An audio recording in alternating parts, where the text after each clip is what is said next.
সকালবেলা নিতাইয়ের দোকানে বসে শোয়েব আর ধীরেন বসে চা খাচ্ছে আর গল্প করছে। তখন মহেশ কোদাল ঘাড়ে করে মাঠের দিকে যাচ্ছে।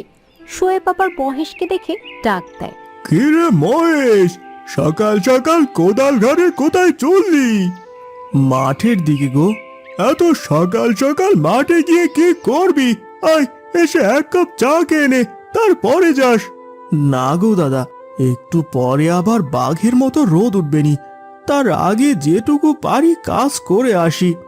আচ্ছা ঠিক আছে, যা যা, সন্ধ্যায় দোকানে আসিস। ছেলেটা বেশ কাজের, কেমন সকাল সকাল কাজ করতে যাচ্ছে দেহ। ঠিকই বলেছ, কিন্তু সকাল সকাল না যেই করবে কি, একটু পরে যে রোদ উঠবে তাতে তো গরমের জ্বালায় এমনি বাঁচা যাবে না, তার মধ্যে আবার কাজ করা যায় নাকি? চল রে ধীরেন, আমাদের চলে যাওয়া দরকার, মাঠের কাজগুলো করে আসি গিয়ে। হ্যাঁ রে চল। থাকো গো নিতাইদা, সন্ধ্যায় আবার আসবো নে। আচ্ছা ঠিক আছে, যা। দোকান থেকে উঠে ধীরেন বাড়িতে চলে যায়। বাড়িতে ধীরেনের গিন্নি উর্বশী উঠান ঝাড়ু দিচ্ছে। ধীরেনকে গিয়ে বলে, কি গো গিন্নি, উঠান এখন ঝাড়ু দিচ্ছ? রান্না বান্না কি হয়েছে, নাকি না খেয়ে কাজে যেতে হবে? হ্যাঁ হ্যাঁ, তুমি তো প্রতিদিন না খেয়েই কাজে যাও। যত সব, এই যে গরম পড়া শুরু হলো, কাজ করতে করতে আমার জান বেরিয়ে যাবে। আচ্ছা ঠিক আছে, থামো থামো, আমার খুব বড় ভুল হয়েছে তোমাকে বলা। ভুল তো তোমার হয়েছেই। যাও যাও, হাত মুখ ধুয়ে আসো, ভাত বেড়ে দিচ্ছি, খেয়ে নিয়ে আমাকে উদ্ধার করো। ধীরেন ভাত খেতে বসেছে, আর উর্বশী পাশে হাত পাখা নিয়ে বাতাস দিচ্ছে। বুঝলে গিন্নি, কাল রাতে ঠাকুমা ফোন দিয়েছিল। তা কি বললো তোমার ওই দরজাল ঠাকুমা? তুমি আবার রাগ করবে না তো? সে কি বললো? আমি রাগ করতে যাব কেন, তুমি বলো।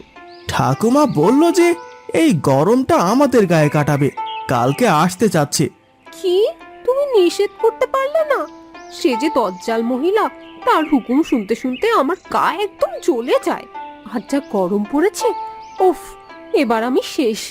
কি আর বলবো বলো, ঠাকুমা হয় কিছু বলতেও পারি না, আবার মুখের ওপর নাও বলতে পারি না। তাহলে থাকো থাকো তুমি তোমার এই বাড়িতে, আমি আজই সব গুছিয়ে বাপের বাড়ি চলে যাচ্ছি।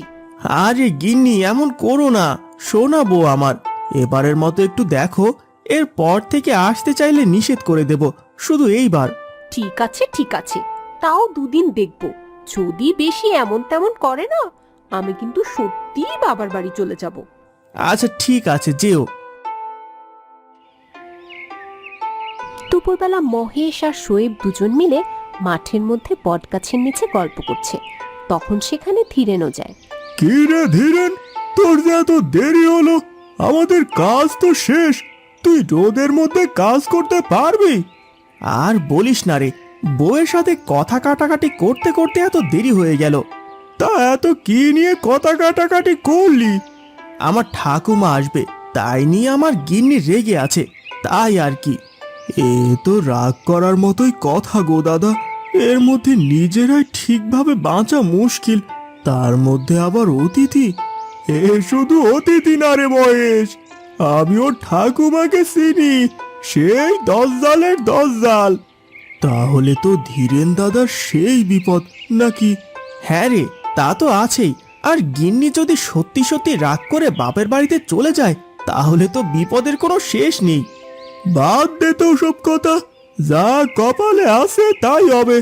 আর তুই কি এখন মাঠের মধ্যে গিয়ে কাজ করবি? তুই কি পাগল হয়েছিস? এর মধ্যে আবার কাজ করা যায়? এর মধ্যে গেলে রোদে একদম শুকিয়ে কাঠ বানিয়ে দেবে। সবাই হাসে।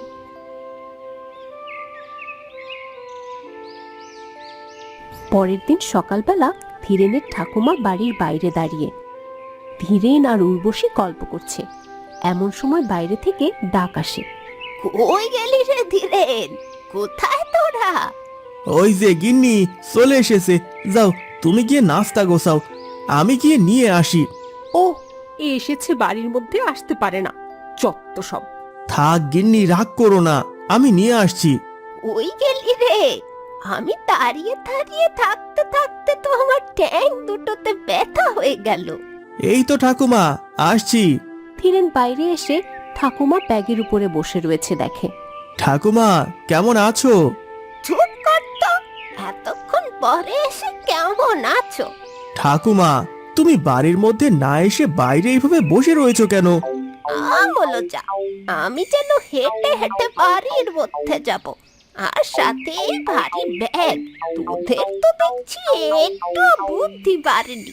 ছোটকালে যেমন গরু ছিলি এখনো তাই আছিস।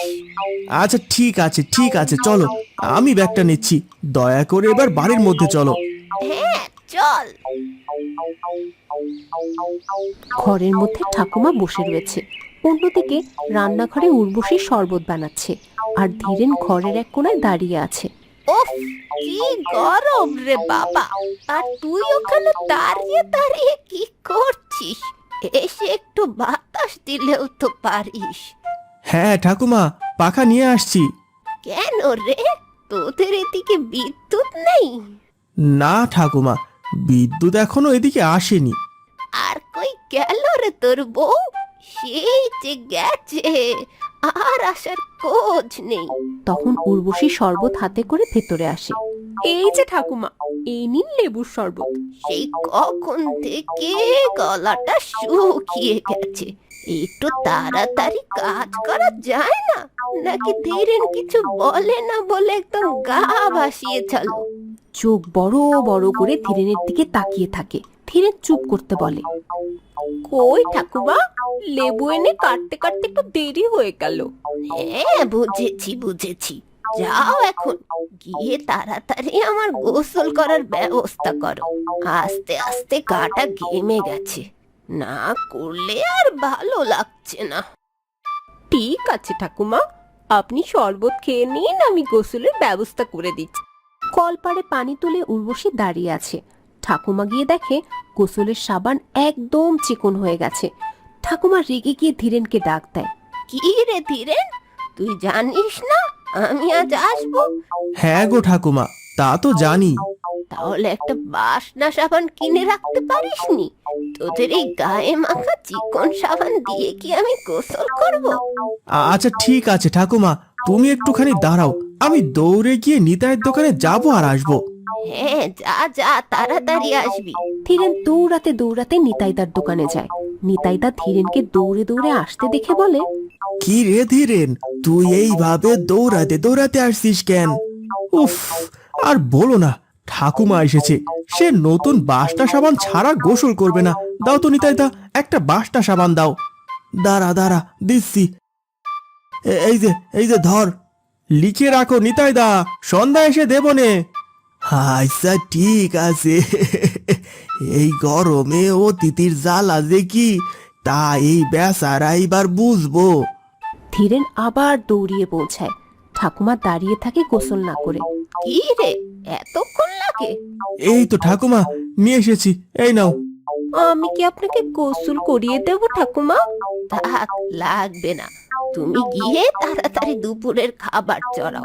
আস্তে আস্তে কিন্তু আমার খুব খিদে লেগে গেছে, আমি আবার খালি পেটে থাকতে পারিনি। ঠিক আছে ঠাকুমা, আমি যেই ভাত চড়িয়ে দিচ্ছি, আপনি ধীরে সুস্থে গোসল করে আসুন। ও চিনতে তোমার করা লাগবে না, তোমাকে যা বলা হলো তুমি তাই করো গিয়ে। এখনকার বৌমারা যা হয়েছে, এক কথায় কোনো কাজ করে না। রাতের বেলা ঘরের মধ্যে রাতের খাবারের জন্য ধীরেন আর ঠাকুমা বসে রয়েছে। তখন উর্বশী হাতে করে খাবার নিয়ে আসে। উফ বৌমা, তোমরা যা ঢিলে টালা হয়েছো না, খাবার আনতে খারা তো সময় লাগে। খিদেই তো আমার পেটটা চলে গেল। কই ঠাকুমা, এখন তো কেবল রাত 8টা বাজে। ওই দেখেছিস তো ধীরেন, তোর বউ কিভাবে আমার সাথে তর্ক করে। এরপর উর্বশী রেগে দাঁড়িয়ে, তুই আর ভালো লাগে না, সেই সকাল থেকে আপনার জ্বালা সহ্য করেই যাচ্ছি। থাকো তুমি তোমার এই জল্লার ঠাকুমাকে নিয়ে, এই আমি বাবার বাড়ি চললাম। তুমিও না ঠাকুমা, একটু বেশি বেশি করছো। ওরে মলাম রে, এবার তোরা সবাই আমার সাথে শুরু করলি যা। আমি যে কি জন্য তোদের এখানে আসতে গেলাম, চলে যাব, সকালেই চলে যাব। তোদের এই অপমান আমি আর সহ্য করতে পারছি না, আর কোনোদিন তোদের এখানে আসবো না। সে যখন যাবে যেও, এখন খেয়ে নাও তো, চত্বর সব ভালো লাগে না। উঠে উর্বশী আর ধীরেন দুজনই ঘর থেকে বেরিয়ে যায়।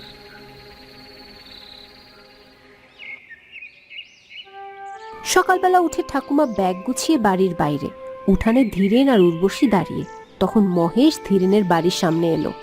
কি ব্যাপার ঠাকুমা, আপনি এইখানে এইভাবে দাঁড়িয়ে আছেন? চলে যাচ্ছি তোর বাড়ি থেকে। কি গো ধীরেনদা, ঠাকুমা কেবল একদিন এসেছে তাই রাগবাগ করে এইভাবে বাড়ি থেকে চলে যাচ্ছে? তো আমি আর কি করব, সে তো তোর বৌদির সাথে রাগ করে বাড়ি থেকে চলে যাচ্ছে, আমার কথা শোনে নাকি সে? তাই বলে তোমরা তাকে একটু বুঝিয়ে শুনিয়ে আটকে রাখতে পারলে না? চলেন ঠাকুমা, আপনি আমাদের ওখানে চলেন। থাকো গো ধীরেনদা, অতিথি কিভাবে রাখতে হয় এবার দেখবে। ধীরেন আর উর্বশী একে অপরের দিকে তাকিয়ে হাসতে থাকে। হ্যাঁ রে, যা যা, সাবধানে রাখিস। মহেশ তার বাড়িতে ঠাকুমাকে নিয়ে যাওয়ার পর মহেশের বউয়ের সাথেও খারাপ ব্যবহার করে। দুপুর হতে না হতেই মহেশের বউ ঝাঁটা নিয়ে মহেশকে তাবড় দেয়। মহেশ প্রাণ বাঁচাতে দৌড়াতে থাকে। দাঁড়াও বলছি, তুমি গরমে মানুষের নেতা করিয়ে এনে আমাকে মারতে চেয়েছো? ও গিন্নি, এবারের মতো ছেড়ে দাও, আর কোনোদিন আমি এমন ভুল করব না নে। আমি বাড়ি গিয়ে এই ঠাকুমাকে বের করে দিচ্ছি।